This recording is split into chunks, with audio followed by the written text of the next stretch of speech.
LED টিভির display rotation বা display উল্টো হয়ে যাওয়া, এটি সাধারণত কোনো এলইডি টিভি এর ফার্মওয়্যার আপগ্রেড করার পর, প্যানেল চেঞ্জ করার পর বা মাদারবোর্ড চেঞ্জ করার পর হতে পারে। এটি মূলত সিস্টেমের একটি ফাংশন যার মাধ্যমে ডিসপ্লে উল্টা এবং সোজা করা যায়। তাহলে চলুন শুরু করা যাক কিভাবে ডিসপ্লে উল্টো হওয়ার সমাধান করতে হয়। তার আগে বলে নেই, আপনি যদি আমার চ্যানেলে নতুন হয়ে থাকেন তাহলে please hit the subscribe button and press the bell icon. আর যদি অলরেডি সাবস্ক্রাইব করে থাকেন তাহলে thank you so much.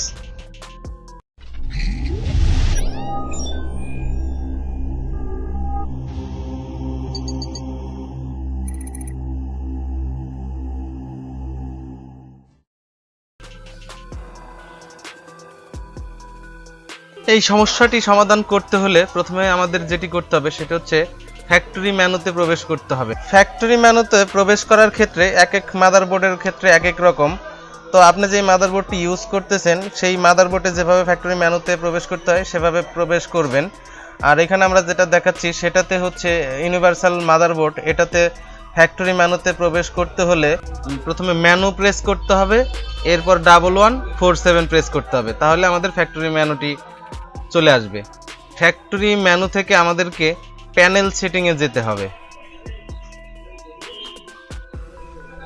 Panel setting, সেখান থেকে মিরর অপশনটি সিলেক্ট করতে হবে।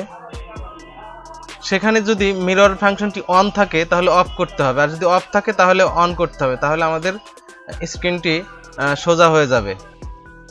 ভিডিওটি যদি ভালো লেগে থাকে তাহলে ভিডিওতে একটি লাইক দেবেন, শেয়ার করবেন এবং কমেন্টস করতে একদমই ভুলবেন না।